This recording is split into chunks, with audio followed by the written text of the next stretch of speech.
So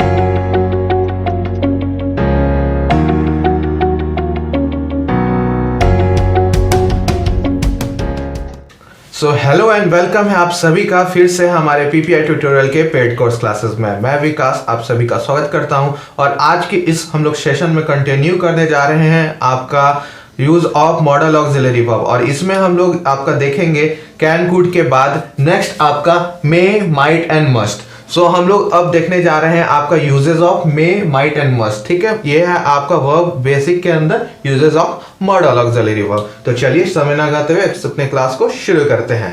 so my dear lovely students, आज के पहले क्लास में आपको यहाँ पर मे माइट एंड मस्ट दिख रहा होगा। ठीक है, सो मे माइट एंड मस्ट है और इसी का हम लोग यूजेस देखेंगे और ये बहुत इंपॉर्टेंट है। आपको यूज ऐसे भी आने चाहिए और एग्जामिनेशन पॉइंट ऑफ व्यू से भी आपके लिए बहुत इंपॉर्टेंट है uses of model auxiliary verbs. ठीक है, आपको पता है मॉडल ऑक्सिलरी वर्ब्स आपका हेल्पिंग वर्ब के जैसा इस्तेमाल होता है, मेन वर्ब के जैसा ये कभी नहीं इस्तेमाल किया जा सकता, इसलिए इसको हम लोग मॉडल्स बोलते हैं। ठीक है, सो आपका समय ना गाते चलिए रूल नंबर 1 को देखते हैं। ठीक है, तो रूल नंबर 1 आपका क्या कहता है, तो मे का प्रयोग आपको किया जाता है अनिश्चितता के भाव को व्यक्त करने के लिए। ठीक है, अनसर्टेनिटी को प्रोड्यूस करने के लिए, ठीक है, व्यक्त करने के लिए इस्तेमाल किया जाता है। मतलब अनिश्चितता का मतलब क्या हो गया कि हम लोग को अनसर्टेनिटी को इससे दर्शाते हैं कि जैसे आपका एग्जांपल है कि it may rain today tonight. ठीक है, आज रात में वर्षा हो सकती है,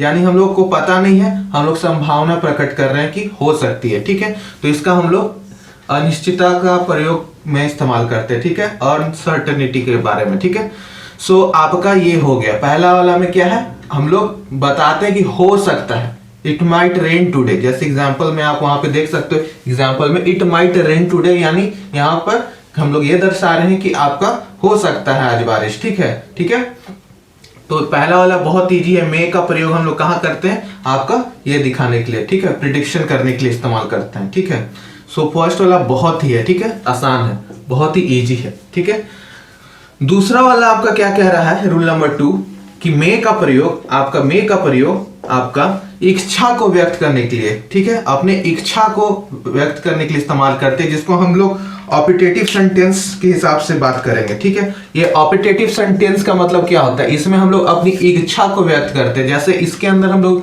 ये भी कर सकते हैं, विश, अपना बोलते हैं ना, अपने इच्छा बताओ क्या विश है तुम्हारी, कर्ज करने के लिए भी, किसी को श्राप देने के लिए भी कर सकते हैं, प्रेयर के लिए भी यूज कर सकते हैं। ठीक है, प्रेयर के लिए, तो ये तीनों चीज के लिए हम लोग इस्तेमाल करते हैं, विश, कर्ज, प्रेयर। तो ये इसके अंदर आ जाता है आपका, किसके अंदर, ऑपिटेटिव सेंटेंसेस के अंदर। तो जैसे मे यू लिव लॉन्ग, तो इसमें हम लोग अपना प्रेयर कर रहे हैं या अपना इच्छा को व्यक्त कर रहे हैं, विश कर रहे हैं कि आप जियो, ठीक है, लंबी आयु जियो। ठीक है, तो ये हो गया। इससे बहुत तरह हो सकता है, may you win this match, ये विश हो गया, आप इस मैच को जीतो।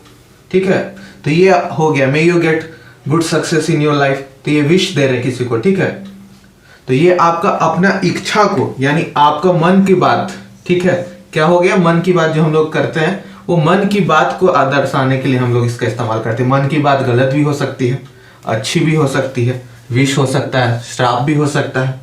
ठीक है, तो हर तरह का आपका मन की बात को हम लोग जो दर्शाते हैं उसको हम लोग मे से स्टार्ट करते हैं। किस चीज से, मे से।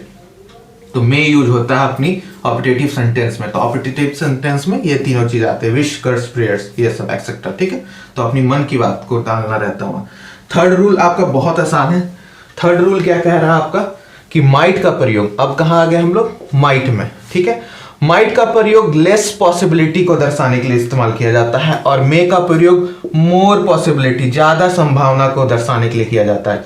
तो थोड़ा सा अंतर है बस, माइट लेस, ठीक है, और आपका मे मोर। ठीक है, तो यहाँ पे लेस और मोर याद रखना है। माइट का प्रयोग लेस पॉसिबिलिटी, लेस संभावना, कम संभावना का, और मोर का ज्यादा संभावना का प्रयोग के लिए इस्तेमाल किया जाता है। ठीक है, तो ये आपको एग्जाम्पल से अब समझना है।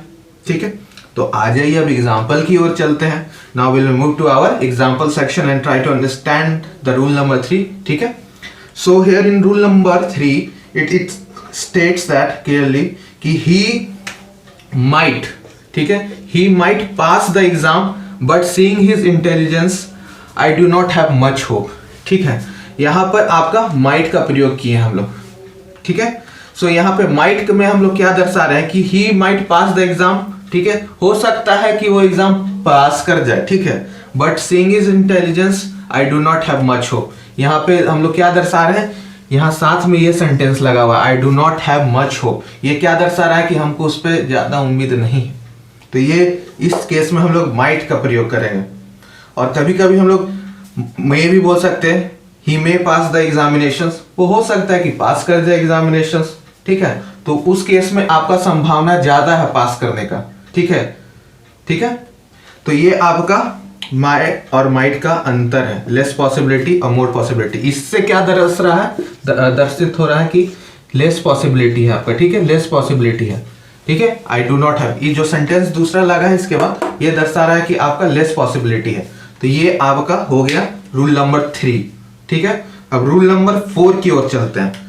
रूल नंबर 4 आपसे क्या बोल रहा है, रूल नंबर 4 बोल रहा है आपका अगर संभावना बहुत अधिक हो तो, ठीक है, यानी आपका संभावना बहुत अधिक हो, मतलब लेस और मोर से भी ज्यादा है कि हाँ जीतबे करेंगे या पास होबे करेंगे, तो उस केस में मस्ट का प्रयोग करते हैं। क्या चीज का, मस्ट का। अब देखिए, he stays in a five star hotel and travels by flight, तो he must be rich.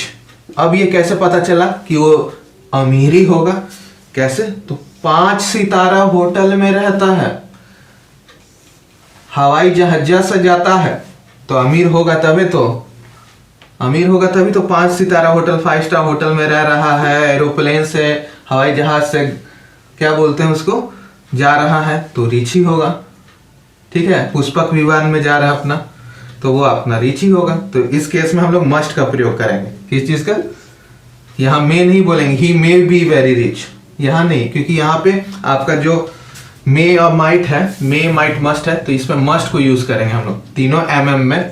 3M याद रखिएगा, 3M में आपको लास्ट वाला M मस्ट यूज करना है, क्योंकि वो रिच ही होगा, ज्यादा संभावना है कि रिच होगा, क्योंकि उसके बारे में जो डाटा है यही दर्शा रहे हैं कि वो 5 स्टार होटल में जा रहा है, फ्लाइट से जा रहा है।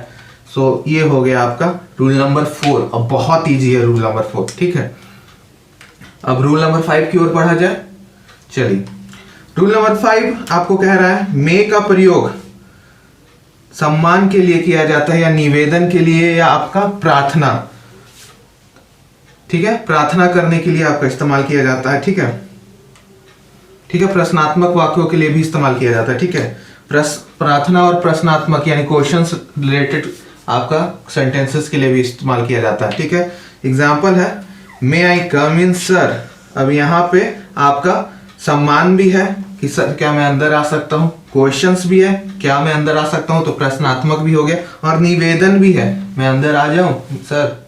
तो ये आपको हमेशा रहना चाहिए अपने अंदर कि हमेशा अपने टीचर्स या अपने एल्डर्स या आपसे कोई भी पद पर बड़े हैं या सम्मान पद पर भी हैं, तो आप उनसे जरूर फ्रेंडली वाला, यानी कैन कुड में आपको फ्रेंडली वाला मैंने बताया था, आपके सेम पोजीशन पे तो फ्रेंडली वाला कुड का इस्तेमाल कीजिए। और वहां पे मैंने कहा था कि अगर मे का हम लोग कब, जब हम लोग अपने से बड़े, ठीक है, तो एल्डर्स या टीचर्स से हो गए या प्रिंसिपल्स हो गए या कहीं ऑफिस में जा रहे हैं, तो हम लोग हमेशा मे आई कम इन सर या मैम या मैडम करके हम लोग निवेदन करें।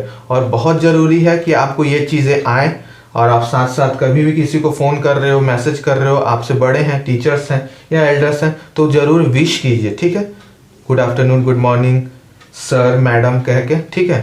तब जाके अपना जो भी चीज़ है कहिए, प्रश्न है तो प्रश्न, या आपका कोई समस्या है तो समस्या, ये चीज़ें आपको आनी चाहिए डेली लाइफ में। और यहाँ ही नहीं, कहीं भी आप जा रहे हो तो ये चीज़ आनी चाहिए, निवेदन, हम्बल रिक्वेस्ट, ठीक है। इससे आपके बारे में पता चलता है कि सामने वाले को कि हाँ ये बहुत ही सभ्य है और बहुत इसमें एडिकेट्स मैनर्स सब अच्छे, ठीक है। तो ये आपको आना चाहिए, ठीक है। बहुत सारे बच्चे ये लैक करते हैं, नहीं करते हैं, करना चाहिए, ठीक है। और सिर्फ टीचर सर्स को नहीं, कहीं भी आप जाते हो आपसे कोई बड़ा करना चाहिए, ठीक है। सो ये आपका हो गया। अब यहाँ पर नोट करने वाली बात है, इंपॉर्टेंट नोट मतलब समझ जाइए कि बहुत इंपॉर्टेंट है, ठीक है, इसको नोट कर लीजिए। मे एवं माइट के साथ, आपका मे एवं माइट के साथ पॉसिबली और लाइकली का प्रयोग हम लोग नहीं करते हैं, सुपरफ्लुअस हो जाता है। सुपरफ्लुअस का मतलब क्या है, अधिक, जरूरत से ज्यादा। तो ये दोनों का प्रयोग नहीं करते हैं क्योंकि पॉसिबली और लाइकली खुद एक आपका मे का हो जाता है, मे और माइट का सुपरफ्लुअस, तो इस सेंटेंसेस में हम लोग नहीं इस्तेमाल करते हैं। अब जैसे आपका we may possibly come tomorrow, क्या हो गया, we may possibly come tomorrow, ये सुपरफ्लुअस है। एक बार लिख लीजिए sentence, we may possibly come tomorrow, ये आपका सुपरफ्लुएंस है। क्या है, सुपरफ्लुएंस आपका है। अब सही क्या होगा, इससे दो सेंटेंस बनाइए, पहला और दूसरा सेंटेंस। पहला सेंटेंस क्या बनेगा बताइए। सो पहला सेंटेंस बनेगा we may come tomorrow, we may come tomorrow, ठीक है। वी मे कम टुमारो एक पहला सेंटेंस बन गया, जो अभी आपको सुपरफ्लुएंस वाला सेंटेंस लिखा है। दूसरा क्या होगा, we will possibly come tomorrow, ठीक है। We will possibly come tomorrow, तो दूसरा सेंटेंस क्या होगा, we will possibly come tomorrow, दोनों राइट डाउन कर लीजिएगा, ठीक है। तो ये आपका दोनों सेंटेंस बना, ऊपर सुपरफ्लुएंस वाले सेंटेंस है। सुपरफ्लुएंस वाला सेंटेंस क्या था आपका वी में पॉसिबली कम टुमारो, मे भी लगा हुआ था, पॉसिबली भी कम लगा हुआ था, तो इस वजह से वो सुपरफ्लुएंस हो गया, सुपरफ्लुएंस सॉरी। सो ये था आपका छठा, सातवां, आठवां मस्ट के ऊपर है और बहुत इजी है, ठीक है। तो एक एक लाइन में ही आपको समझ में आ जाएगा। तो आपका समय लगाते हुए चलिए शुरू करते हैं। छठा आपको क्या बोल रहा है, मस्ट का प्रयोग कंपल्शन यानी बाध्यता को व्यक्त करने के लिए इस्तेमाल किया जाता है। जैसे you must do this work, आपको ये कार्य करना होगा। You must make your own notes, यानी आपको अपना खुद से नोट्स बनाना है, कॉपी नहीं करना है। तो ये भी मैं बोलता हूं ना, तो ये आपको मैं बाध्यता दे रहा हूँ, कंपल्शन दे रहा हूँ कि बनाइए तभी आपको रिजल्ट्स मिलेगा। ये आपको कंपल्शन है बनाना, ठीक है। तो ये आपका मस्ट इसलिए प्रयोग होता है, ठीक है। मस्ट का प्रयोग, अब चलिए रूल नंबर 7 आ जाते हैं। मस्ट का प्रयोग आपका फिक्स, आपका डिटर्मिनेशन शो करने के लिए करता है, यानी आपका डिटर्मिनेशन शो करने के लिए हम लोग यूज करते हैं। India must win the world cup, यानी इससे हम लोग डिटरमाइंड है कि इंडिया को जीतना ही है, जीतना ही चाहिए, ठीक है, वर्ल्ड कप। तो मस्ट का प्रयोग हम लोग डिटर्मिनेशन, फिक्स्ड, कि हमको जीतना ही और कुछ नहीं, फिक्स्ड लगा दी, इसका मतलब जीतना ही जीतना है। We must won this battle, ठीक है। पाकिस्तान इंडिया में लड़ रहा, तो यही बोलेंगे we must win this battle, ठीक है। तो 8 वाला लास्ट आ जाते हैं। मस्ट का प्रयोग ड्यूटी यानी कर्तव्य को एक्सप्रेस करने के लिए किया जाता है। अब यहाँ पे जैसे एग्जांपल है, अ soldier must fight for his country, यहाँ पे हम लोग कर्तव्य शो कर रहे हैं कि एक सोल्जर को अपने कंट्री के लिए फाइट करना ही चाहिए, ठीक है। उसी तरह एक student must obey their teachers, यानी एक स्टूडेंट को आज्ञाकारी बनना ही पड़ेगा अपने टीचर्स के लिए, ठीक है, बनना ही चाहिए, ठीक है। नहीं बनिएगा तो आपका है नुकसान, टीचर का कोई नुकसान नहीं है उसमें, ठीक है। ओबीडियंट रहना चाहिए, ठीक है। So a soldier must fight for his country, a student must obey their teachers, ठीक है। तो ये बातें आपको हमेशा इंप्लीमेंट करनी चाहिए अपने डेली लाइफ में, ठीक है। तो ये था पूरा uses on May, might and must.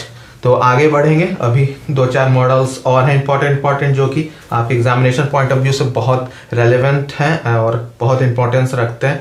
सो अच्छे से कीजिएगा और कीप रिवाइज करते रहिएगा। जितने भी क्लासेस नाउन प्रोनाउन के आपके हो चुके हैं, एडजेक्टिव के हो चुके हैं, आप वर्ब के भी कीजिए और इसके बाद जस्ट हम लोग एडवर्ब स्टार्ट करेंगे, ठीक है।